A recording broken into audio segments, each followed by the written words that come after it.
All information contained in this podcast is general in nature and does not consider your individual circumstances. You should consider the appropriateness of this information with regards to your individual objectives, financial situation, and needs. Welcome to Sharing More Than the Sheets, a podcast to help you and your partner make better financial and lifestyle decisions so that you can both focus on the things that you love. I'm your host, Michael Khouri, financial planner, green thumb, husband, and just dad.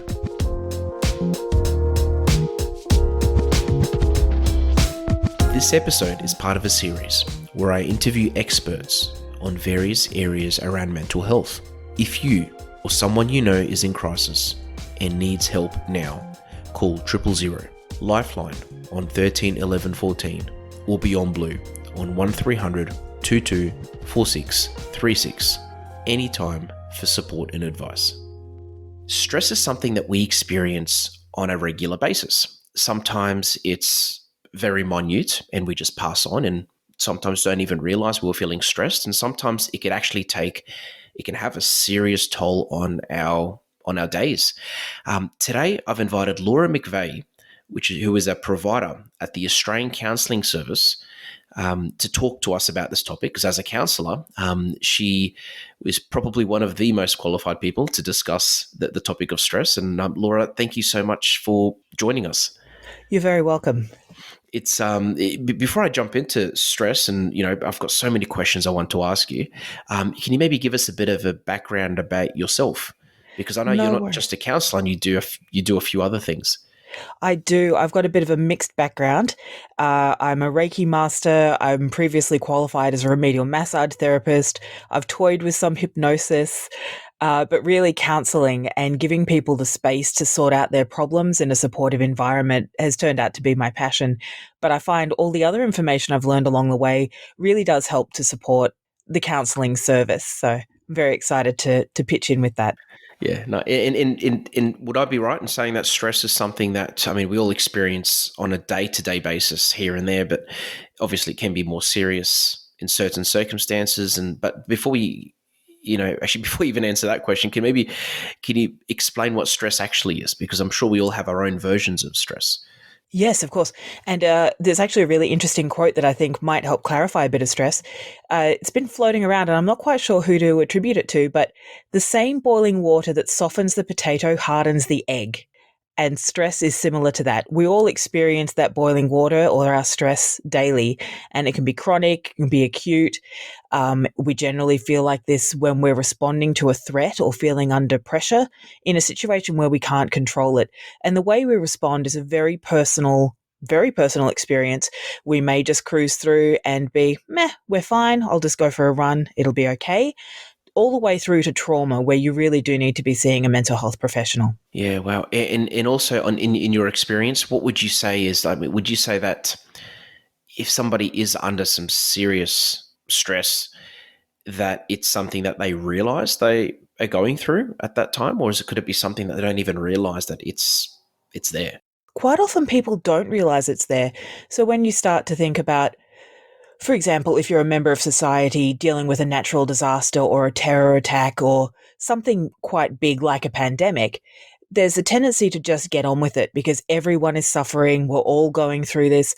But you might start to feel symptoms like physical signs such as tense muscles, lots of headaches, digestive issues, issues with your heart rate and blood pressure, sleep disturbances, all of those things that we just pass off as, oh, I just didn't sleep well last night, or I did some gardening, my back's a bit sore, but it could actually be a sign of chronic stress.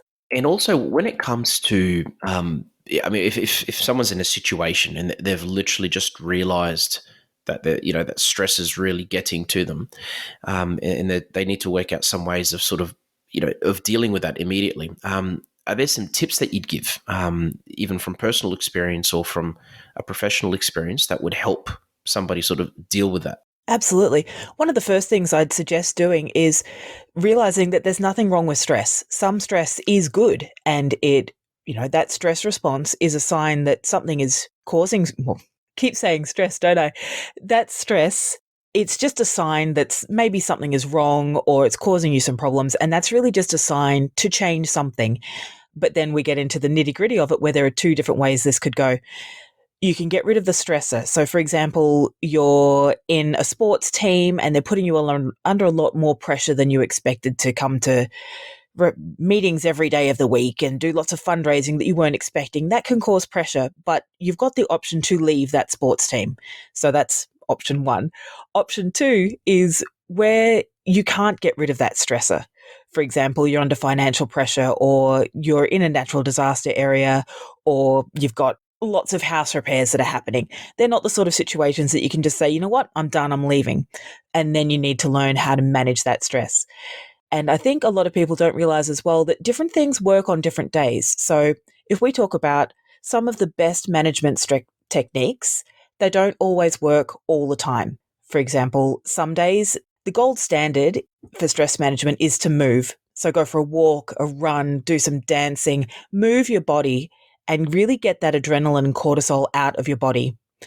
Another really helpful technique is to breathe. So you'll hear this all the time. You know, you're breathing in long, slow, deep breaths, and the out breath is longer than your in breath. And that really lowers the adrenaline in your body as well. One of those might work better on one day than another. So it's really just checking in and saying, you know what, I'm not going to go for a run today. I'm going to do some breathing. Wow, that actually makes a lot of sense, because sometimes it's the simple things, isn't it? Like if somebody, because I think it's like anything, when you're in a situation, you just feel, your vision is very narrow, and I think we underestimate the benefit of just stepping back and just doing something as simple as that. Absolutely. Because another symptom of stress that you might recognize are those mental health sort of symptoms where you start jumping to conclusion, or you catastrophize because everything is completely awful and it's never going to get better. Or you start blaming other people. It's like, this is your fault. You've made this happen. And really just stepping back, if you're able to, is a fantastic way to get a bit of perspective, which is why one of the third things that people recommend for stress management really is meditation. And it doesn't suit everyone. I'm not someone that can sit, in your stereotypical cross-legged mantra chanting position. But meditation has been proved to give you that different perspective. It lowers your stress hormones and it's really grounding. So you do get to deal with the stresses more effectively. What about when it comes to, like in some situations where somebody has the option to, like what you said, to get rid of the stressor. So to leave a sports team, or to maybe change jobs and move into a different environment, or to stop a project that they're working on, or essentially to give up on something or someone. Mm-hmm. What are your thoughts on, like, for example, for me, my personality style is to not give up. I don't. I'm one of those people, if I commit to something, I do it. And to me, I'd feel like I'm failing, essentially, if I was to sort of, commit to a sports team and then just leave halfway through because it's stressing me out. Yeah. Where's the line? Because obviously there's a line where it's like, okay, stress could be pressure, it could be good. Like, I like to work under pressure. So there's, I guess, and I'm assuming, correct me if I'm wrong, but there is a line where, stress and pressure is a really, really good thing and it can help productivity. But then there's a point where it doesn't, and it just literally ends up causing more damage than good. Or is it dependent on the personality style of the person? I hate it when people answer these sorts of questions with, it depends, but it really depends. Yep. A lot of these coping mechanisms, they're fine and they'll work until they become destructive. And it's the same with stress and pressure. So if you're in a sports team or a band or doing a project and it's stressful, but that stress gives you the motivation to do it, and you're like, no, I'm going to win. I'm going to beat this. I can totally make this project happen. And you find it motivational, then that's good. If it becomes destructive and you're dreading going to your team meets, or you just can't sleep, or you've got headaches all the time, or you just, I can't believe Bob made me sign up for this sports team. It's all his fault. It's when it reaches that sort of destructive level where you go, what am I getting out of this? Is this causing more harm than good? Again, it depends, because sometimes you may not be able to get out of that situation, but then you'd start looking at, what are the benefits of staying? What are the benefits of leaving? What are the long-term benefits of staying and leaving? Because if we go back to the house situation, for example, and you've got lots of repairs and they're causing lots of stress, you can stop doing the repairs And short term, that might be of benefit because you've got less stress in dealing with renovations, etc. But long term, it's not helpful because your house is a wreck and you probably have to move. So it really does depend on what the situation is, what's the long term benefit or not of the situation, and how you can cope with that in a constructive way. Does that make sense? Definitely, Oh, good. I like, yeah, I like that you say it that way because I mean it does depend, and I think as well, and this is just from personal experience that sometimes, and even with clients actually, of my clients, when I talk to them about these issues that sometimes they could be going through, sometimes it's not even the stressor, it's the way that they're approaching the situation. So, for example, if they hate going to the sports to training and that someone regrets being part of a sports team and it's really stressing them out, sometimes they, or even talking to someone, they can work out that it's not actually the sports team that's stressing them out. It's the drive to training, for example, because of that Absolutely. time of the day. Or it could be the task that they have when they go there. They're in charge of, I don't know, filling up bottles of water, for example. And they probably hate doing that and they prefer to be doing something else. Yeah, absolutely.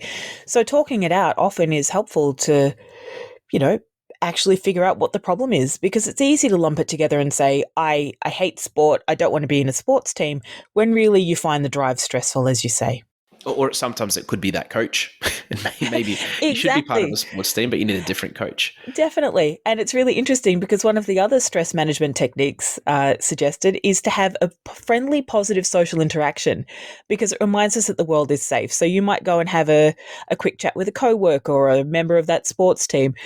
And it literally reminds you that the world is safe and there are nice people in it. Maybe not your coach, but somebody else. That's so true. And also, a big part of dealing with stress, from my experience, is sometimes changing your environment just to get your mind off things. And I think that could be a bad thing as well, because sometimes I'm assuming some people can then create bad habits, or addictions. I'm sure can come out of these situations, but also Absolutely. in a positive light. Like, for example, just going for a walk, or like what you said, talking to someone where you sort of just, you're not thinking about that one thing just for like a couple of minutes, even, or 5 minutes, just to get it off your shoulders. Absolutely. To change the environment is, I'm sure everyone has heard of cognitive behavioral therapy, and that's one of the big cycles in there is to recognize the behavior and the thought pattern and the action that you're taking and pick one of those and change it.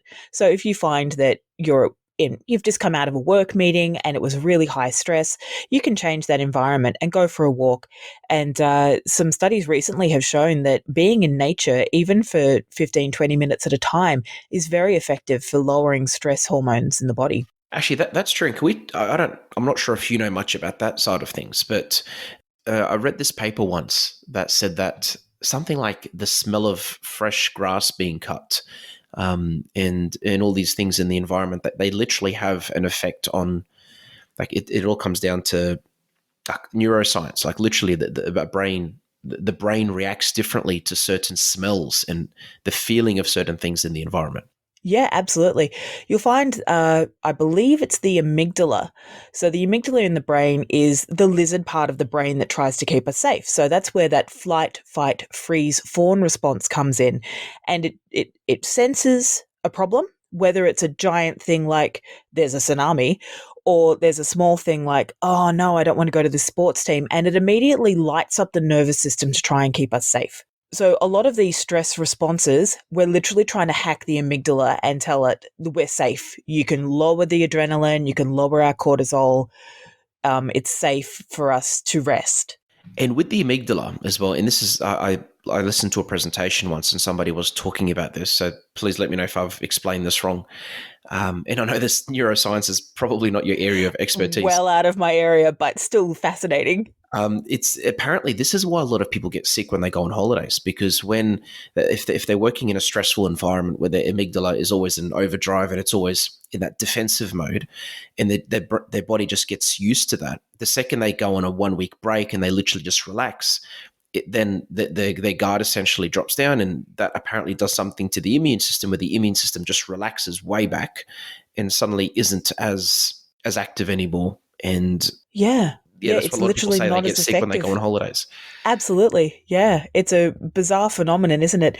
That you'd think I'm doing the right thing. I'm having a break from this environment. I'm going to go have a wonderful holiday with my family and my friends. And then you're sick just Yep. because your brain and your body have said, oh, I'm safe. I'm well. Nothing is going to get in the way of this holiday. And also on that note as well, when you talked about being in a work environment, for example, I'd I'd love to get just some practical tips off you for those listening to this on how they can communicate to other people that they're stressed. Because I've been in situations. I'm always in situations actually when I'm around people where they're stressed. I can tell they're stressed. They haven't told me they're stressed, but I've been around people enough to have decent intuition on these things. And when I can Hmm. tell someone's stressed, I'll actually tell them, listen, I can tell you're really stressed at the moment, or you probably have a bit going on. I understand, et cetera, et cetera. But I know there's for a fact that there's many, many situations where somebody will feel so stressed out and they literally just let it out on everyone. The other people will take it personally, and it just creates this vicious cycle of negativity and a toxic environment, essentially, if we're talking work environments. So if you can highlight, I guess, the importance of telling other people how you're feeling, um, and and maybe on how to have those discussions, or just simple things that they can say to just make sure that it doesn't create this chain effect of negativity. Yeah, absolutely. And I think one of the important things to know, particularly in a workplace, is to tell the right people. So if you're under pressure from a project or something, it's probably appropriate to tell your boss and say, hey, I'm really stressed about the timeline of this project. Can we talk about it? Versus telling a gossipy coworker, oh, I'm really stressed about this project, because then you run the risk of them, I don't want to say using it against you, but taking that information out of context and not giving you helpful information. So it's knowing who to tell what a lot of the time.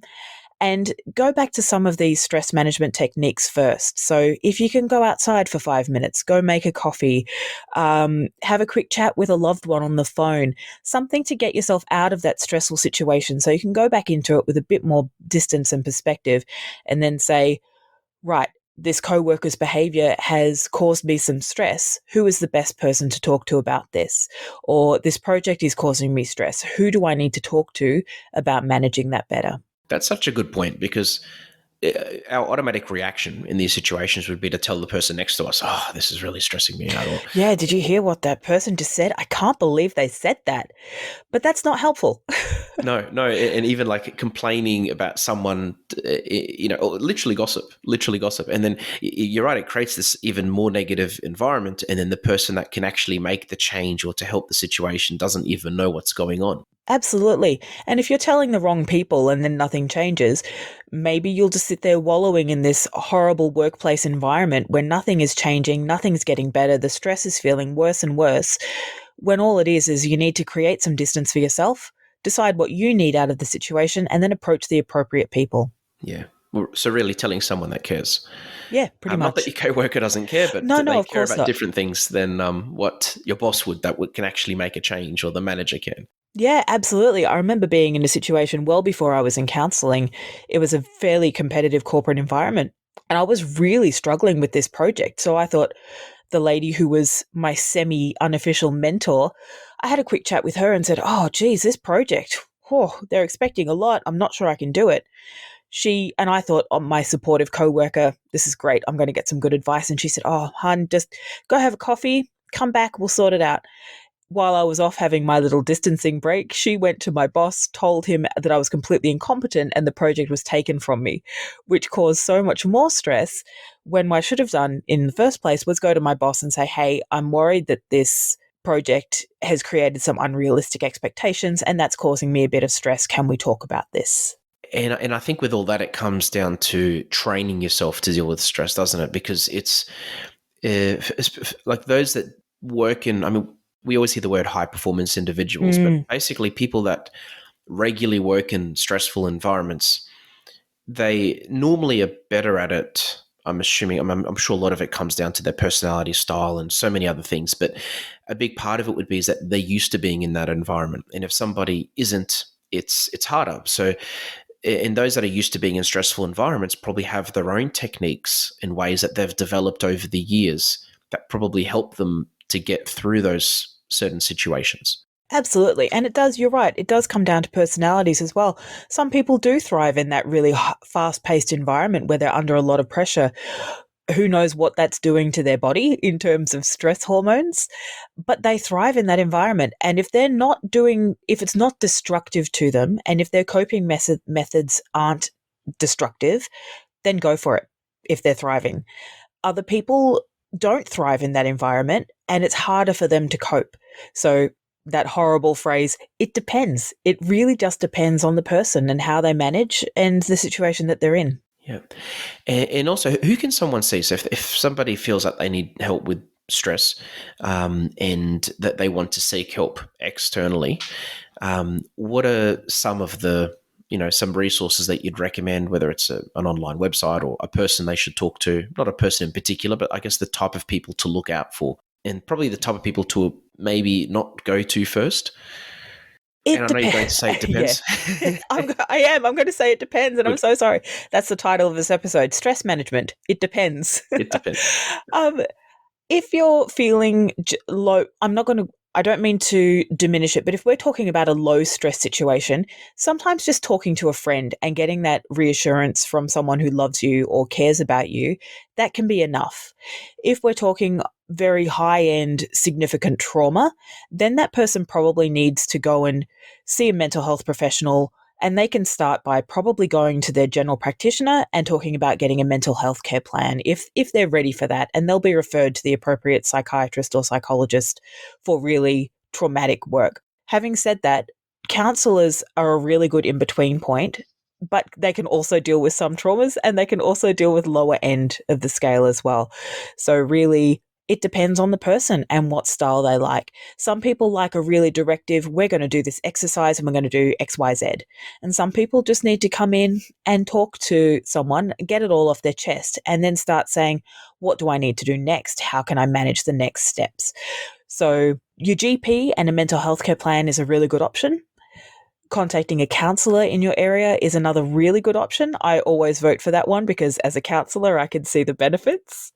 But I've seen counsellors myself in the past, and it's always been really very helpful. And I assume, part of that message as well is to really, if you can, try to identify between the issues that aren't that serious and the ones that are, because I'm assuming there are many situations where somebody won't actually think that the situation is serious when really it is. And absolutely.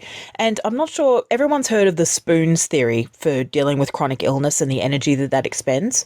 But there's another theory called the fork theory. You know that stick a fork in me, I'm done? Yes. Yes. Okay. So without trying to make too light of it, a person can deal with so many forks.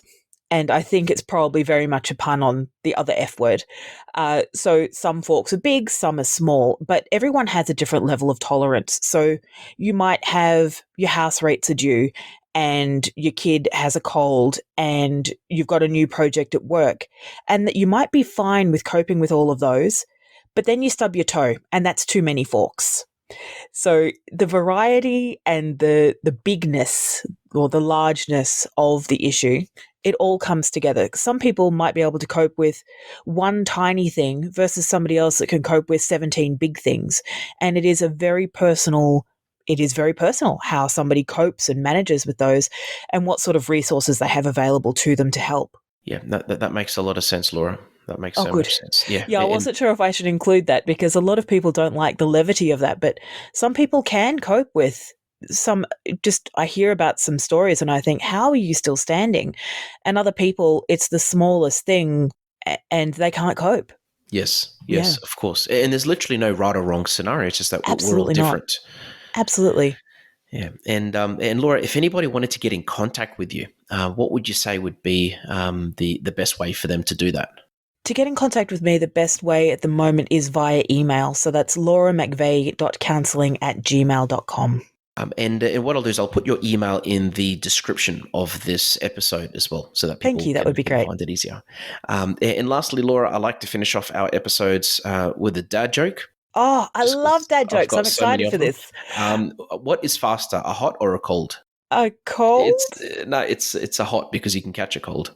I I thought it was love obvious. it. That's beautiful. I thought it was an obvious one, but Oh there we go. gosh, I wasn't even thinking. That's gold. Yeah. Oh, my son actually told me that one on the weekend, so he's making me proud lately. What a champion. Right. Thank you so much for your time, Laura. I appreciate it so much. And it's such a, and this is a topic I'm sure you can talk about for hours and hours anyway. Absolutely. Only because it depends. Yes, unfortunately, it really depends. That's it. Thank you so much. Thank you, Michael. Thanks for joining us on Sharing More Than the Sheets. Please make sure you subscribe to be updated with future episode releases, and feel free to share this episode with any friends or family that you think it might benefit. Please visit us at sharingmorethanthesheets.com.au to submit questions or requests for future podcast topics. These podcasts have been brought to you by Better Financial Planning Australia. To book a 15-minute phone chat, visit betterfinancialplanning.com.au.